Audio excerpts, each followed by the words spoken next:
the 14th,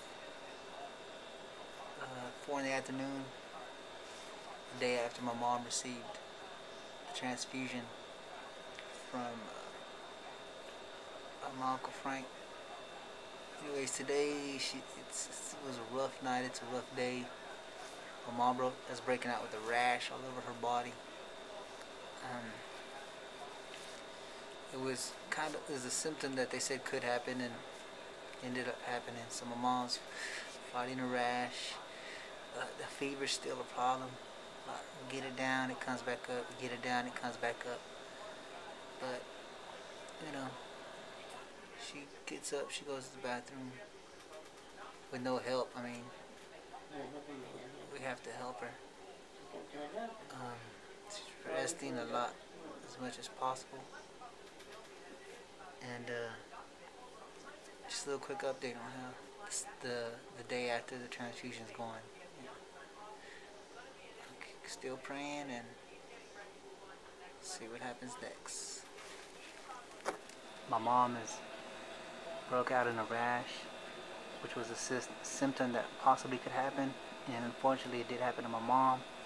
She's now taking a cream for her rash. She's in and out of it.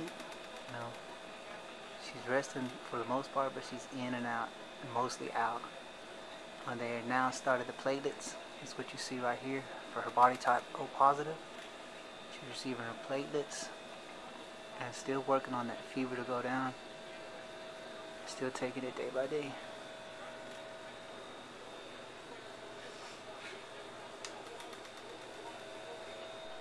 Still April 14th. The platelets have been administrating, and now it's another small bag of chemo to help support the immune system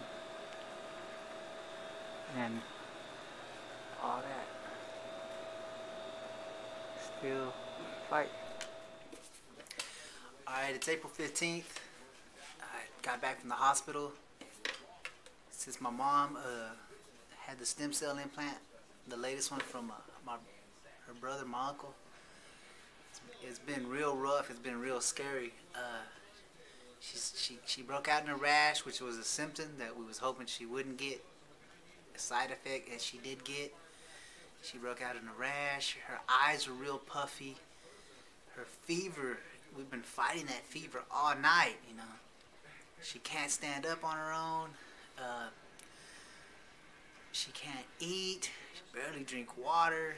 I mean, the nurses, the staff, they're doing a good job. You know, they're staying on it. They're getting her what she needs. You know, it's hard for her to get to the bathroom, you know. It was real scary, but the reason I'm coming today is because approximately like about 5:30, 5:45, and she was short of breath. You know, it wasn't pretty, and me and my dad was like, man, it's kind of rougher than it was the first round. But today on the 15th, 2 days after, about 5:45.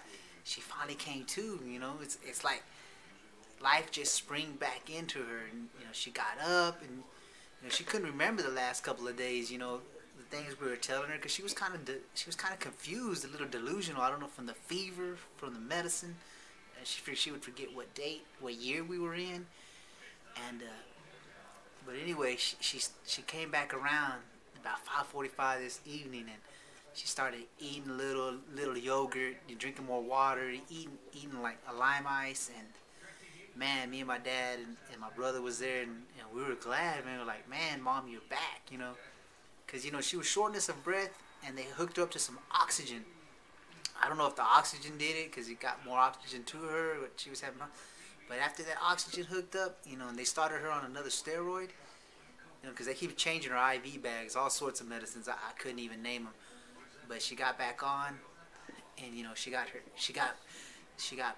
was telling me she's short of the breath. They put her on oxygen, and man, just like that, she came back, and we were like, wow, you know, we were scared. I called her brothers, or my Uncle Jimmy called, and he was happy. I called my sister. You know, she came back strong, and she was back to my mom. Don't get me wrong, she wasn't like at 100%, but for the scare she was giving my dad and all of us for the last, you know, day and a half, 2 days straight, you know, it was real scary. She was fighting. She was fighting.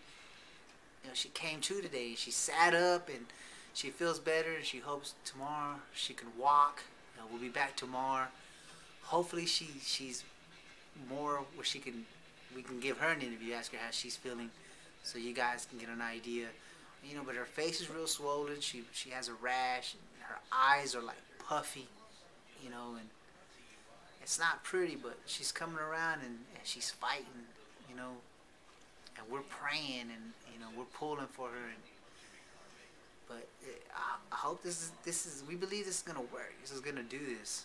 You know, and she still has a good 2-3 weeks left in the hospital. Still supervision, still watching her.